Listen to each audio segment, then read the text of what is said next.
for defense to fight Boko Haram and to stop all of you from ever thinking of standing up to stage a protest. Remember this guy? How many of you remember this guy? But we are on the path of Bat Bola Ahmed Tinubu, but we are bound to vote for Bat. Habi Gengosi Habi that. We won't allow autocrats. Aṣíwájú Jagaban meritocrat, debat. It is time to vote non-rat. I can be debat through Democrat. He is needed like a fat. Let's give him free via. We say no to plutocrat. Ọmọ olódòdè aristocrat. Debat. We are on the prayer mat for Mr. Bat, and that is that. Bat is needed, not the brat. We call on those baby sat. We give no room for shit chat. Oluremi's husband, the technocrat. Debat. Please pat the frat for the Bat. Remember him in your solat. Bat is needed, no pocket. There's no space for tit-tat. Do take over habitat. For Lashadi's father, the Democrat. Debat. Unlike Pratt that shout and spat in politics, you are not a sprat. Friend of all and diplomat, we want you Father Bat. Fragile header, we won't slat. Oluseyi's daddy is not a twat. Debat. Worldly famous like a sat. Universally, you are never flat. Fearful idol, they can swat. Bola Ahmed is slat. The gold with full carat. Ọmọ Abibatu, Mr. Format. Debat. Visionary leader, we will foot bat. Confident leader, we must for bat. We need capacity, we shy for bat.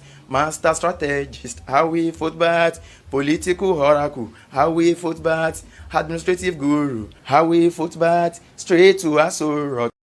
Bat. Nuisance lele. You remember him? Now we're ready. Now it's either you are a criminal. Listen to this. So the only people that you will see around Tinubu, no matter how fanciful they dress.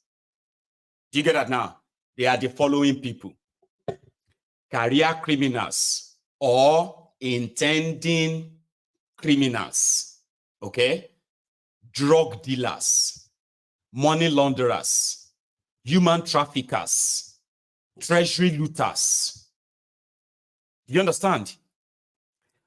And when you now go a little bit further, you will see lunatics, people who are like walking dead. You know what I mean? They are appearing like humans, but they are no longer like humans, as you will see. People who are supposed to be in rehab, receiving serious medical care. They are mixing up with everyone. And since it is a democracy, you would have to coexist with them. If you see anybody who is saying, I am APC, but I'm not like them, is lying to you. You have to have it in you. You have to have that inhumanity in you. You have to have that shoko, mental grace. Do you understand? You have to be in a different metaverse or another world. And that is what exactly they have succeeded in achieving. If we reduce the purchasing power of the people, we can further slow down the economy. Let's widen the tax net. Those who are not paying now, if it is inclusive of Bola Tinubu, let the nets get bigger and we take in more taxes, and that is what we must do in the So today, they are now trying to make you believe that if things are tough now, it's because Tinubu is trying his best. It's not trying anything. You are listening to lunatics, very sick people, very sick individuals. Some of them are not living in Nigeria. I am talking about people with dark souls, souls that you can't imagine exist, thinking that you can never imagine that any human being can actually really, really think like that. And since it is social media, or and that is why you will see all their trolls telling you that if you cannot pray for Nigeria, then leave Nigeria alone, as if to say you are holding Nigeria. If you don't break it up, break this chain, break this limitation, if you are still hoping and, like I said this afternoon, huffing and puffing, whoever or those who are going to be left, I hope they will kind of have enough strength to pull it through. Because what you are going to still witness in that contraption, I know be Babalawo, I know they see vision. I just have to put 1 and 2 together. You know what is called farming? No be farming of going to farming or farming. It is the time that not only the starvation, hunger, people will be dying like flies in Nigeria. The collapse of the healthcare that you're also watching. You see, by the time these guys are done, I don't think they will be done before you are like probably explode. This is going to be something you've never witnessed before in your lives.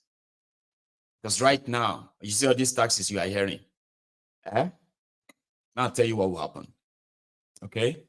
What's going to happen is that everybody will begin to add that is 0.05% to their service now.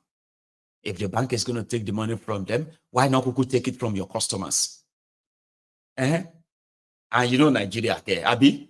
Should you go soon they say Nigerians they are your enemy too. Nigerians themselves, they don't like to support their fellow Nigerians. They always take advantage. Abi, which one is this thing? Last week we bought this pencil, we bought this pencil for 1,500. Something we used to buy for 120 naira. 1.5. Why are we like this? This is why you are going to be like that. Your landlord, everybody would have to add their own jara. You will pay it. And you see those who are telling you to be patient, I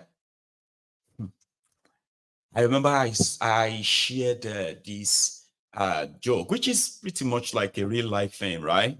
How many of you remember that Sabinus video that he went to a restaurant to go and eat, and he didn't really have much money, so he just ordered for a soft drink. While he sat there trying to have his soft drink, which his money could afford, this guy who was wearing suit and tie was seated next to him, and then he was like, "Hey, what is wrong with you? Is that how you're going to have this, for lunch?" And Sabinus was like, "Yeah, about waiting my money if you buy video, so I know they do pass my. Come on, my friend, don't you like wine? Don't you want to eat something nice? My friend, come on, take the menu and order anything." And Sabinus was like, anything? Yeah, come on, go ahead and order anything you want.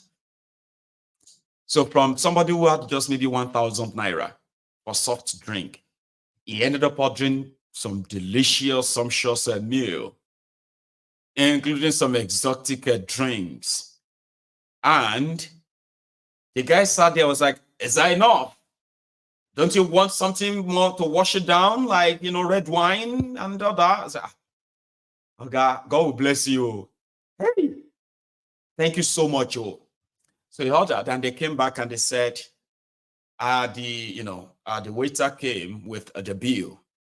And he was like, "There you have your bill." "Oh, God, please don't disturb. That man will pay. Don't disturb me. Calm down. What is wrong with you? You don't even have any respect for rich people, kind of like Sabino's way. He was very kind of like a big man. And I was like, see, I just want you to know that the bill is 800,000 naira, sir, for all your bill. I said, that's okay. Just give it to that man there. He will clear the bill. I said, which man? I said, that man over there. I said, which? Then they put on the camera to the man who asked him to order food. Baba Napata, the guy wear under suit, pata and socks. Then he's wearing bathroom slippers plus one-legged shoe. So Sabino saw suits and tie. And he just automatically felt like that must be some like rich gentleman. Ran into trouble. And you know what happened? The guy didn't even have to say anything anymore. The madman didn't have to say anything anymore. He just stood up. As he stood up, Sabino's looked at him like, so the madman I listened to telling me to do what I like, I should not worry. That's exactly what it is for most of you that are engaging Tinubu's defender or APC defender on social media. In the morning when they are hungry, they may scream, I regret supporting this Tinubu. I regret my life. And all of you will go there and say, oh, it's true. You see some other words there too. My brother, it's true. Honestly, I thought this Tinubu would be different too. And I supported it because it's Yoruba. They will be talking to themselves. Now because they are hungry. Once they manage to get something into their bellies, right? In the afternoon, you go there and say, man, this Tinubu's government is the most useless government in Nigeria. Person will cry this morning, like you just did, right? We jump there. What about your father? Is your father not useless? All these people, all of you who just hate Nigeria, God will punish you. Tinubu will succeed. Tinubu will succeed in Jesus and say, Sherry, that's exactly the story of a madman at a restaurant that asked Sabino to buy food. And he didn't have to say anything after. A lot of you, if you see some of these queries that are engaging you on social media, if you see them in real life, you probably would be like, oh, I need to go and check myself up. So now this person, these people who have never possibly touched any real money because they've never done any real jobs in their lives. These are wretched of the wretched who are already mentally deranged. And they are living in their world. So if you, that seems to be comfortable, started complaining of losing your business or losing this or that, they've never had any. They don't know what it feels like to put something together like that. They will pounce on you and begin to say, it's because you hate Nigeria or because you hate Tinubu and all of that. But, God, Tinubu will succeed. They killed one of them in Kaduna today, by the way, where they were fighting for petrol. Now, everyone is talking about extra charges. They seems to have possibly moved on, buying their petrol, a liter of petrol for 1,000 naira, 900 naira. They don't even have anybody to complain to. They are still being killed. This one happened in Kaduna.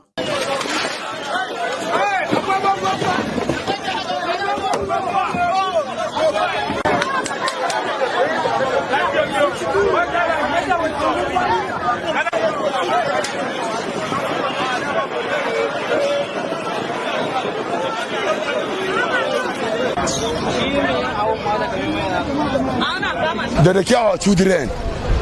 That's why we invest. May federal government know what they go do. If you don't do so, we go club, we go lock this filling station, then we go to step fuel again. Because of that, let them respect their life. Yes, officially, we were in this filling station this morning.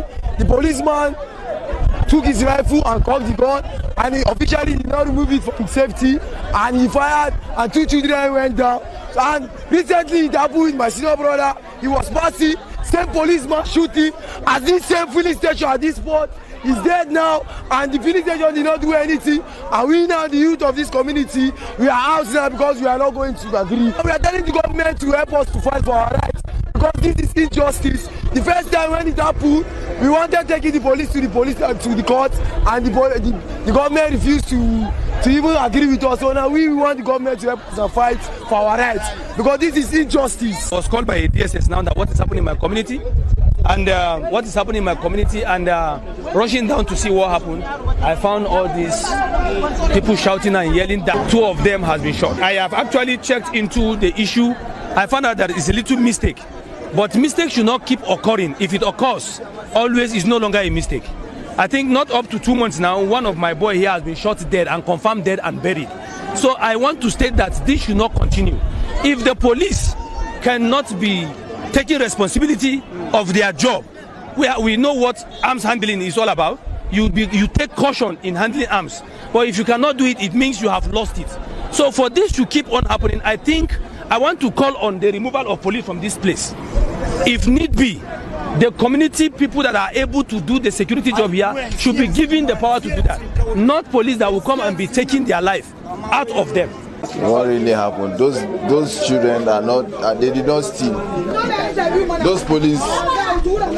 As for me, I would to government to advise ARN to stop those police from coming there. Not the first one. Not up. What happened here today is that we saw some very, very tender age children from our area crying. So we approached them. What's happening? They told us that it was this mobile police from this area that shot a gun. And we don't know what exactly who injured the boys, but we saw blood on their body. So we decided to come and check what's happening. Before we saw that it's a police officer that misfire. And this is not the first time. This is the second time this thing is happening in this community. We want the federal government to intervene in this issue. If not, this filling station, the way you are seeing things now, can set this place on fire. They will burn the place down. That is if they have not already burned it down. 2 kids got shot or got killed by what is described as police misfire.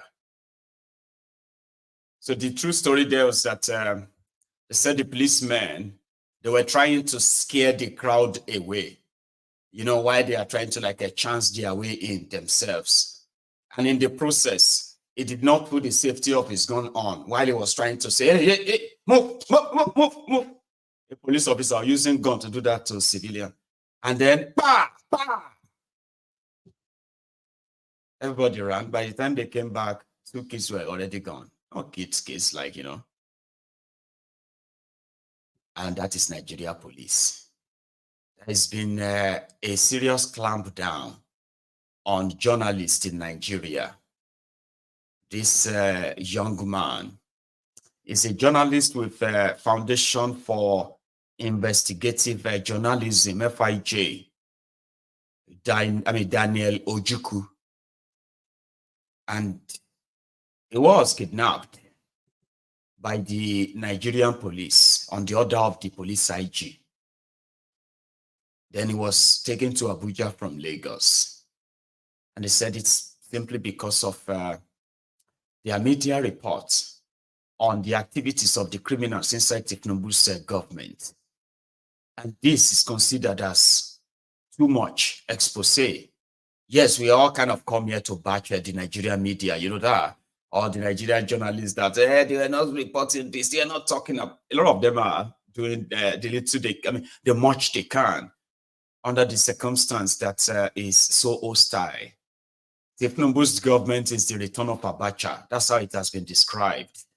In 11 months of Tinubu's illegitimate regime, 11 journalists have been either abducted, tortured, locked up, or still in detention as we speak. And this is supposed to be a democracy. So what Tinubu's people have now done is that they have now mobilized trolls on social media to start calling all the journalists kidnapped by Tinubu's government, to start calling them fake news writers, to discredit them. So that when you hear that a Tinubu that was said to be running away from Abacha, even though he was actually working for Abacha, in reality, he wasn't. He might pretend that he was running away from Abacha, like all the Nadeko guys. He was actually Abacha's henchman in the whole org. But that's a story for another day. So Tinubu, that is supposed to have been a victim of running from hostile government, he has now unleashed his aura.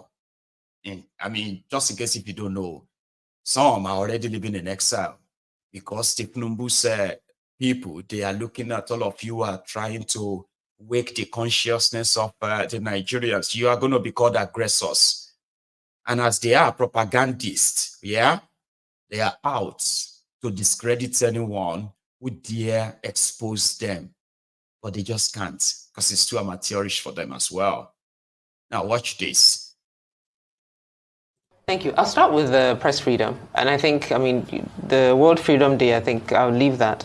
And I would like to really focus on the issue of Daniel Ojukwu and the issues you raised around journalists and truly freedom. I like what Dr. Yobosa said, that one would have thought, or the sector would have thought, with a president that has a stakeholder in the media space, owning TV station, a radio station, and a newspaper, that generally he would understand what press freedom means and the importance of it, and in a sense behave accordingly, shall I say.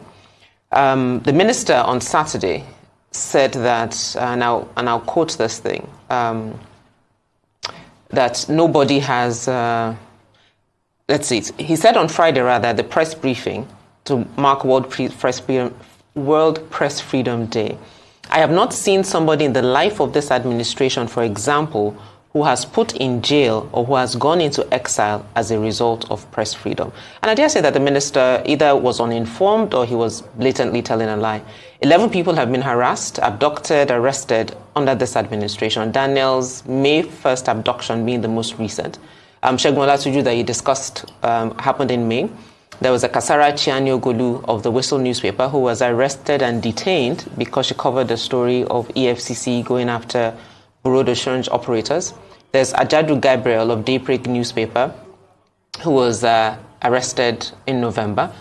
There was on allegations of defamation of character. Godwin Itza of the Sun newspaper. Precious Eze, an online publisher. Saliu Ayatollah and Adiza Jaji Aziz, the managing editor of Informant 247. Saint Impia Mamu, who was accused of cyberstalking. And then Abdulrazak Babatunde and Lukman Bolakale, publishers of Satcom Media. And I was intentional about mentioning their names so it's not speculative. These are individuals that have been arrested over the 1 year of this administration. And I think it is instructive what Dr. Yobosa said, and maybe I'll just summarize with that the president might claim not to know, because obviously there's a lot happening in the country. But when a minister of the Federal Republic, who's Minister of Information, is also ignorant, that doesn't help. And for both of them, I think that is something that needs to be said very urgently around intervening. One, to ensure that, to your point, even if Daniel committed a crime, and Daniel being the most recent, the law says you charge someone, you don't keep them longer than 48 hours. So when officers of the law, i.e. the police, decide that they can break the law at will, and nothing happens, then this is what we get. And one of the stories, as I'm reading in this report, and this is the one about the EFCC, the officers who arrested and detained her for 8 hours confiscated her gadgets, physically assaulted her, and said they would kill her and nothing would happen. Now, this is the standard phrase when at the height of NSAS, that's what SARS officials would say, or police in general. And if in 2024 we're still having these challenges, there's a lot to be done. And I think there needs to be a very, very direct and a very specific action by the minister, by the president, in calling the Nigerian police to order. Like, this is just unacceptable behavior. And Daniel was apparently picked up by writing a story on a former deputy governor in Lagos State, Mrs. Adejoke Adefolire, on the contract she had given out a few days before the end of the administration while she was SA to schools for construction work, I think was the article. And that's why he's been apparently picked up. And lastly, just that distinction that Dr. Yobosa raised, in fact that I might be aggrieved because of a story, but let it go through the proper complaint, not because as a government official, I don't like you, I can get police to come and pick you up. And again, we've seen that with Erisco Foods and the young lady and the review that she did. And if we want this democracy to grow, if we want this democracy to work, then we must subject each and every one of us to the rule of law. And rule of law simply entails obeying the letters and the context of the law, of the strength of the law. Don't try to use your power to muzzle people. If we do it, we'll end up making this place look like a banana republic. I think that is it. Well, Dr. Biarere, I get your point that there should be a sunset clause with regard to... Let's leave it at that. So talking about, press freedom in Nigeria, it is a mirage, okay? And of course,